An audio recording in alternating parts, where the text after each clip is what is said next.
Hello everyone, welcome back to my channel. My name is Fran. In this channel, I share knowledge and practical techniques on trauma healing and everything about mental health. So in this video, I wanted to share some interesting things I've learned about anxiety. Ever since when I was a kid, I had been suffering from anxiety, and I actually exhibited a lot of different compulsive and mysterious behaviors that I couldn't quite understand at that time. But now, after years of studying this topic and also on my personal healing, I've learned that those behaviors are actually surface behaviors for anxiety. And I think it's really important for us to notice that, because when we do those things, we can actually settle down and start to think, well, what's triggering this underneath anxiety and what can we do about it, instead of freaking out and being ashamed of the coping mechanism of these bizarre behaviors that I couldn't quite understand. All right, let's jump right into it. The first one is hyperactivity. This kind of hyperactivity I'm referring to is this excessive amount of energy. They just find it really hard to settle down.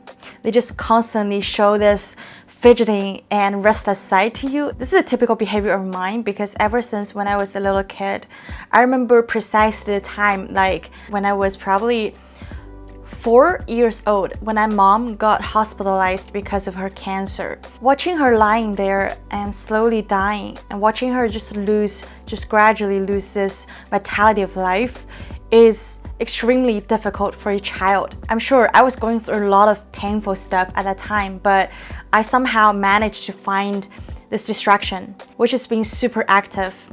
So I started to exhibit this unusual amount of energy, not only in school, but also at home. I just couldn't stop playing. I kept distracting myself by playing with my fingers, playing with the books, playing with flowers every time I walked by, and I just refused to go home and refused to visit her in the hospital. I become super happy all the time. I'm excited about tiny things, and I just couldn't seem to settle down at all. A lot of adults display the same pattern. You can see that they are super busy, occupied with a lot of stuff, energetic all the time, and they just kept going and going and going because they just cannot slow down. They cannot be quiet and face the inner pain that they're going through, this nagging anxiety that something's wrong, so that they can get distracted and avoid facing those painful emotions. And the second sign is constant fantasy. For a lot of people, this kind of behavior can be traced back to childhood, because for children, when they're going through difficult emotions, when they're going through complicated and painful emotions, they don't know how to handle it. They have not developed this cognitive ability to make sense of it. They don't know what it is. So when they go through this painful and uncomfortable inner sensations, they have to find ways to distract them. A lot of them would engage in intense fantasy. This example would make sense to a lot of people. I was a crazy love addict. I just have this intense and constant and compulsive fantasies and obsessions towards someone in a certain time. When I was a child, I dreamed about, this princess and prince story, because I dreamed about someone coming and rescue me from this miserable time. My mom in the hospital, in her deathbed, and my dad was constantly fucking around outside. He was never home.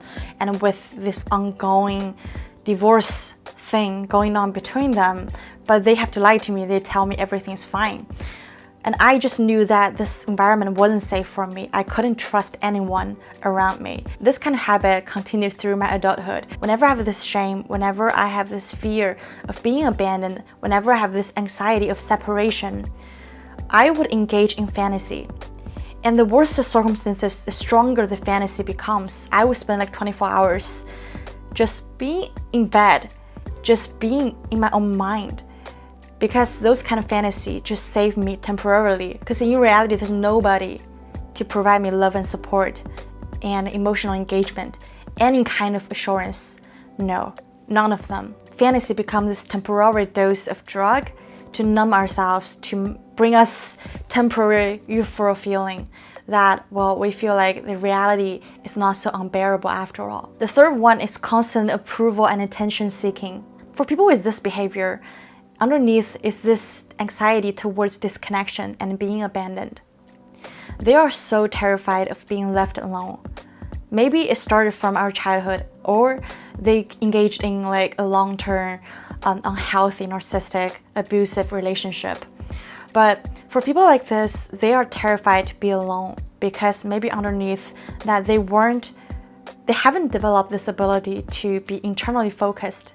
They believed that they couldn't take care of themselves. They needed someone to provide this constant reassurance that they are okay, they are good, they are validated. They get constantly triggered of this abandonment anxiety. They were like, well, if I behave well, can you promise not to abandon me? Because I'm valuable to you. Please, I will behave. I will not cause any trouble. Please, I'm valuable to you. Please don't leave me. Under this helplessness and clinginess, they were actually needing this person to soothe their anxiety, to rescue them from this painful feeling so they don't have to deal with themselves. But this kind of anxiety was developed a long time ago. It's this underlying shame that we feel we're not good enough. We feel like there's something wrong with us. We feel like we're defective somehow.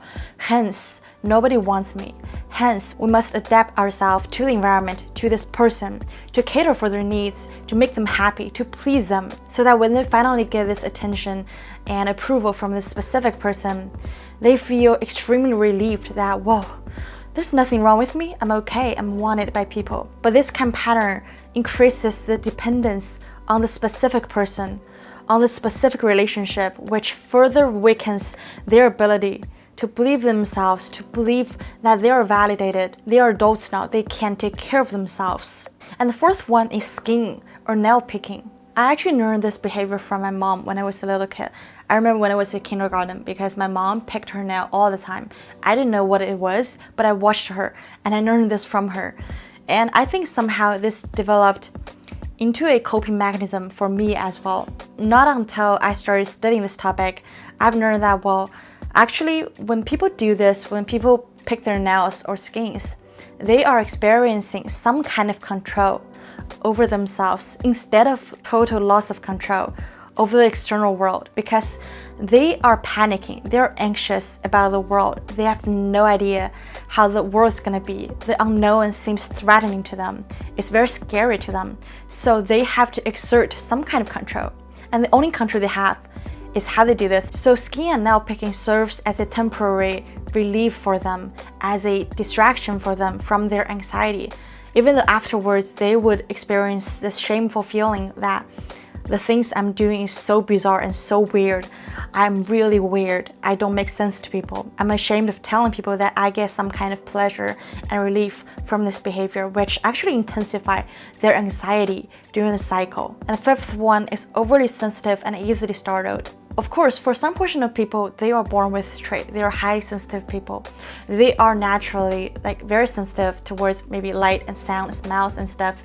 But there also can be a sign that when people are being sensitive to lights and sounds, when they're being easily startled, when they're being irritable, it means there's underlying anxiety that they're trying to get away from, they're trying to suppress. When we're children, we haven't developed this ability to make sense of things, to have this cognitive level of understanding of the world.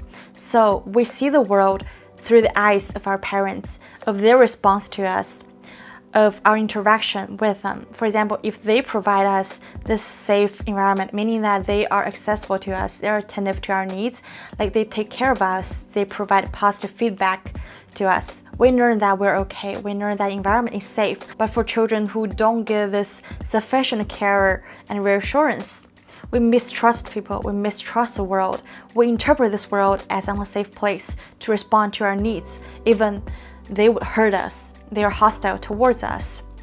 So we become overly sensitive because we have to watch our backs, we have to be extremely careful about how people approach us, about how their facial expressions are, because we don't know next minute if they're gonna throw a temper tantrum at us, if they're gonna lash out, if they're gonna attack us.